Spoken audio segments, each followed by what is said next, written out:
Hello everyone, welcome to this game review. This is a review for the demo of Freedom Quest, which was created by Van for RPG Maker VX. I'm doing a review like this because, well, it gives me time to think about what I want to say. I have a list here of things I want to say, and it'd be better than trying to come up with a review on the spot at the end of the last episode. Because at the end of Homage, I tried coming up with a review on the spot, and I came off like I didn't like the game, which was not my intention. So, this is probably how I'm going to be doing these reviews from now on, a little video. Certainly nothing as extravagant as the Spiteful Dead review, but it should be nice nonetheless. So, let's begin here. Freedom Quest. It is quite clearly a beginner's game. Not that that's a bad thing. I mean, it kind of is and it kind of isn't. But it is good for a beginner's game. It's just not spectacular. It doesn't really compare to the big guns out there. But it's good for your first game. But it makes a lot of beginner's mistakes, like maybe making the maps too big. The story is kind of it's not really sure what it wants to focus on at certain points.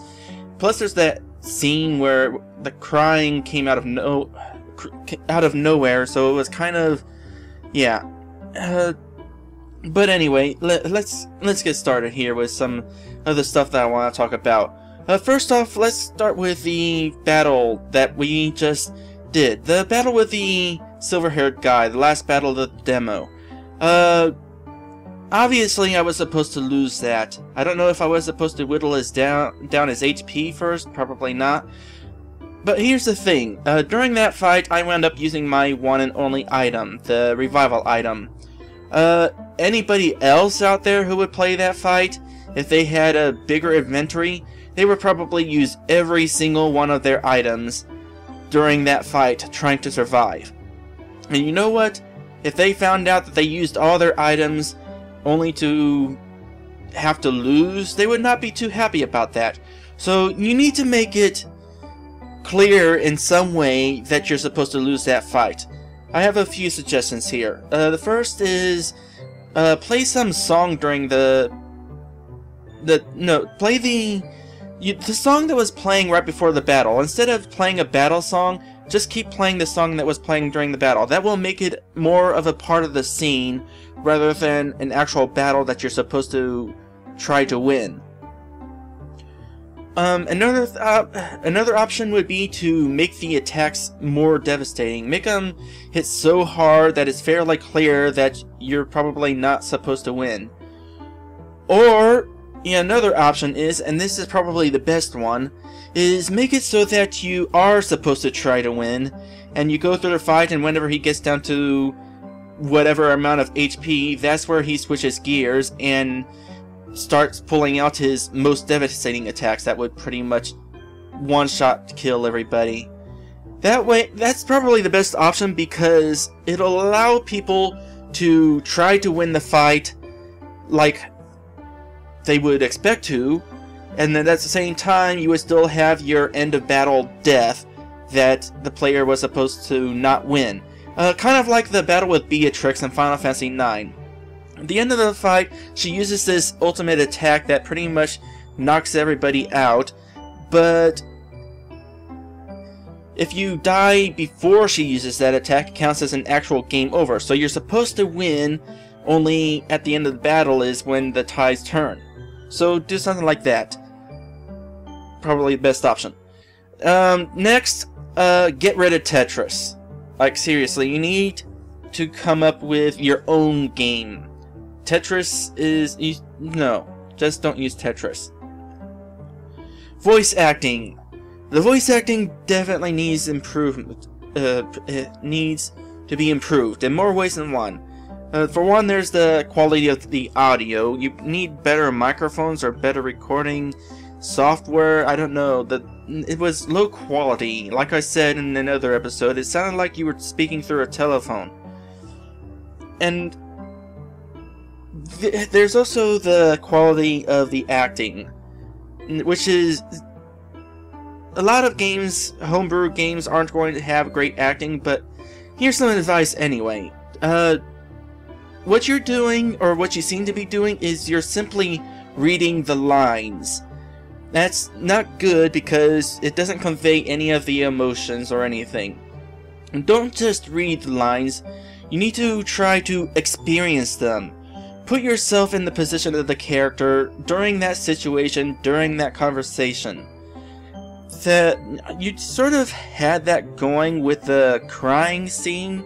I mean, it sounded like you were trying to act out crying, which wasn't bad, although it came out of nowhere, but I'll get to that in a minute.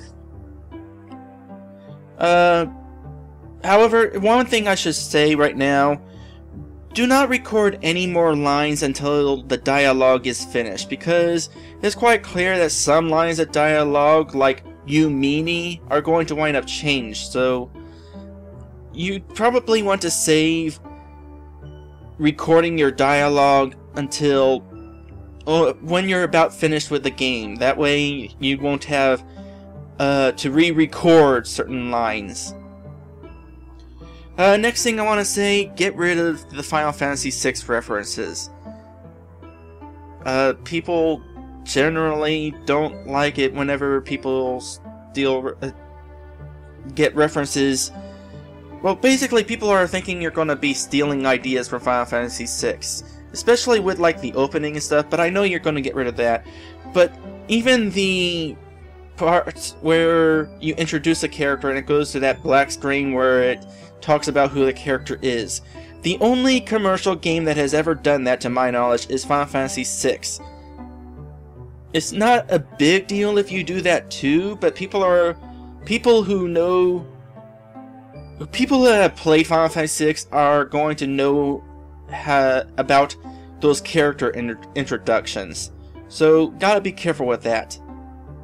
Next is the size of the towns. The towns are really too big. You need to shrink them down. Going back to Final Fantasy VI, you don't need to steal town designs, but look at them as an example. Look at the size of the towns in Final Fantasy VI. None of the towns in Final Fantasy VI were that big. In fact, none of the towns in Final Fantasy VI were as big as the towns in your game. So, use them as an example for the size. Next is Eleanor's amnesia. I already went into detail with this. Basically, if she's going to have amnesia, it's got to be more important. But instead it was treated more like a footnote. Another thing I want to say is you really need to polish the game before showing it off. Giving somebody a game to look at where a dungeon doesn't have any monsters or a town is almost completely devoid of buildings, it's really unprofessional and doesn't make your game look good. I'll admit I did like seeing somebody's game that is so early in development where this stuff is the case, but that's just me. It's not likely going to be the case with other people. Now here's a plus. I like the battle system. I mean, I really like the battle system. I don't know where you found it or who made it, but it is really cool to see an active time battle system in an RPG Maker game. RPG Maker 3 doesn't count. The battle balancing, I don't really have much to say about that. It seemed balanced well enough for the beginning of the game, so I don't really have any complaints. The bestiary is interesting. I like the bestiary. It's cool to see all the monster stats and what items they drop. My suggestion for that is there needs to be an easier way to access it. So far, the only way to access it is the one person in the first town.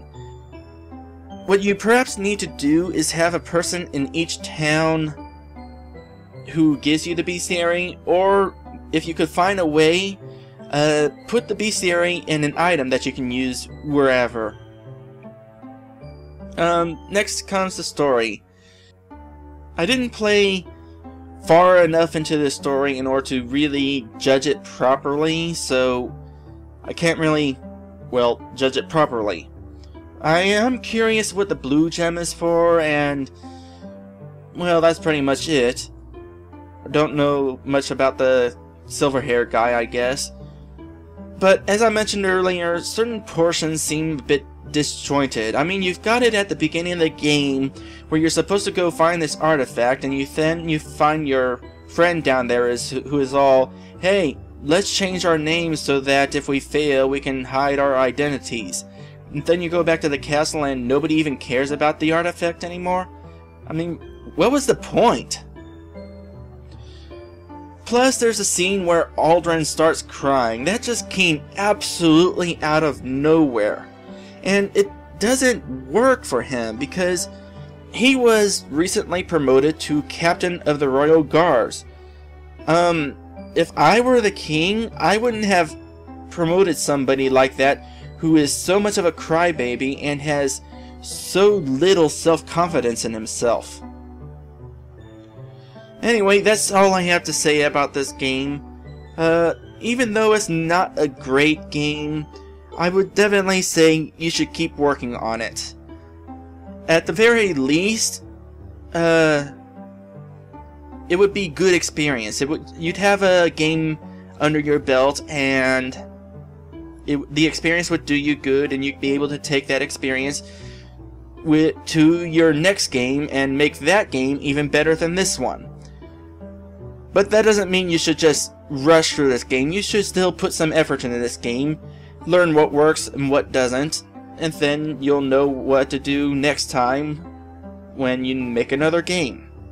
And that's all I have to say about that.